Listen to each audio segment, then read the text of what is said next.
बिस्मिल्लाहिर्रहमानिर्रहीम। अस्सलाम वालेकुम। सिलसिला तामीर खुदी में मैं हूँ आपके साथ इरम हसन। जब किसी की इस्लाह मकसूद हो, यानी अगर हम चाहते हों कि हम अपने प्यारे को उसकी गलतियों का एहसास दिलाएं, उसकी इस्लाह करें, तो इससे गुफ्तगू का ये अंदाज़ इख्तियार करना बहुत अच्छा साबित होगा कि हम पहले उसमें मौजूद जो खूबियाँ हैं वो बयान करें, फिर जो खामी है उसको ज़िक्र करें ताकि उसके साथ इंसाफ हो सके।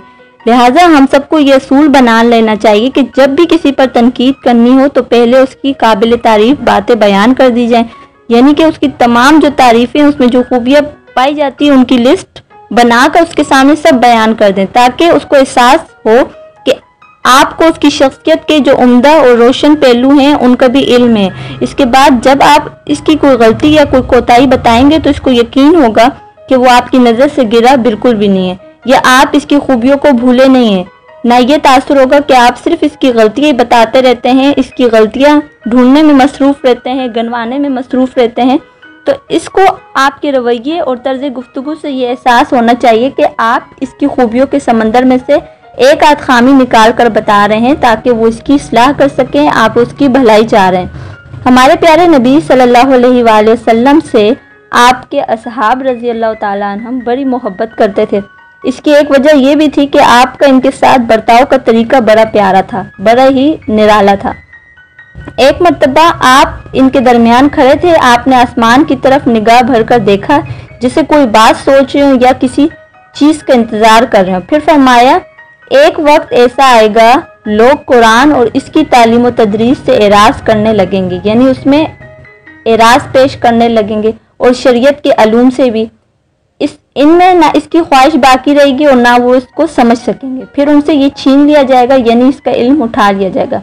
ये सुनकर एक जलीलुल कदर सहाबी थे, हज़रत ज़ियाद, वो खड़े हुए और बड़े जुर्रतमंदाना अंदाज में कहने लगे, या रसूल अल्लाह, ये हमसे कैसे छीन लिया जाएगा, जबकि हम कुरान मजीद पढ़ते रहते हैं। खुदा की कसम, हम इसको पढ़ते भी रहेंगे और अपनी औरतों और बच्चों को भी पढ़ाते रहेंगे।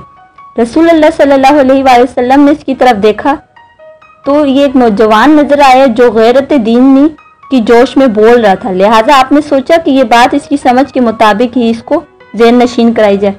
आपने फरमाया, ज़ियाद तेरा भला हो, मैं तो तुझे मदीना के फुकहा में शुमार करता था।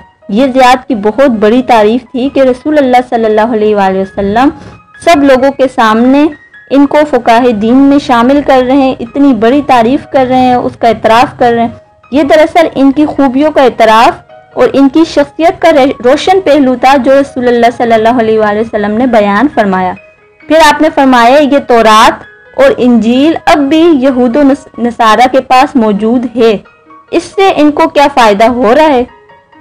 आपके इस फरमाने का मतलब ये था कि कुरान के हुरूफ मौजूद होने से मकसद हासिल नहीं होता जब तक कि इसको पढ़ा न जाए, इसके मायने को, इसके मफहूम को, इसकी तफसीर को सही से डीपली जाके समझा न जाए, और उसमें जो हुक्म है, उसमें जो फ़राइज़ बताए गए, जो हकूक़ बताए गए, उन्हें अदा न किया जाए, उन्हें पूरा न किया जाए। तो ये था आपका पसंदीदा तर्ज अमल और तरीका किसी को कोई बात समझाने का। देखिए,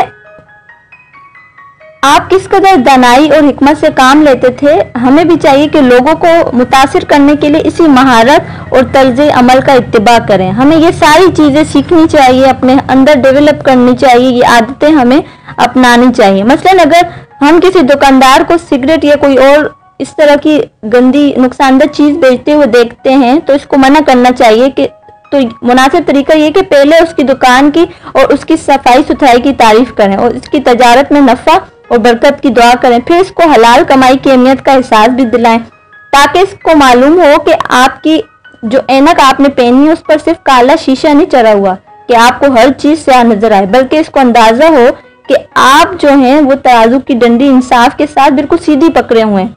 आपको अपने दिमाग को बेदार रखना होगा। पहले ये देखना होगा कि आपके सामने वाले में खूबियाँ क्या क्या हैं, फिर जो खामी नजर आए उसकी निशानदेही करनी होगी।